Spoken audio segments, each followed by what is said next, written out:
প্রায়শই সীমান্ত পেরিয়ে ওপারে পাচার করা হচ্ছে গরু। সুযোগ পেলেই অনায়াসে পাচারকারীরা স্বার্থ সিদ্ধি করে ফেলছে। অভিযোগ, দুদেশের পাচারকারীরা এতে জড়িত। সোমবার গভীর রাতে ফের গরু মহিষ পাচার করতে গিয়ে ব্যর্থ পাচারকারীরা।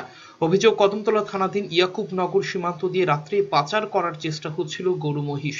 ঠিক সেই সময় সীমান্তরক্ষী বাহিনীর তৎপরতায় ব্যর্থ হয়। গরু মহিষ আটক করতে বিএসএফ সক্ষম হলেও কাউকে গ্রেপ্তার করতে পারেনি। মঙ্গলবার কদমতলা থানার হাতে এগুলি তুলে দেওয়া হয়। এই ইয়াকুবনগরের বিএসএফ আমাদেরকে একটা বড় মহিষ, একটা গাই এবং সাথে একটা বাচ্চা ওরা সিজ করেছে, আমাদেরকে দিয়েছে।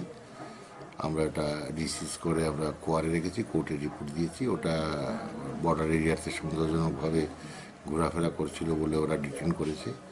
এটা কোনো কেসের গরু হতে পারে, সেই ইয়েতে সন্দেহবশত ওরা আটক করেছে। আটক করে আমাদের দিয়েছে, আমরা এগুলো রেখেছি এখানে। বর্তমানে গরু ও মহিষ স্থানীয় একটি গৌশালায় রয়েছে। ব্যুরো রিপোর্ট, চ্যানেল 3 রাত।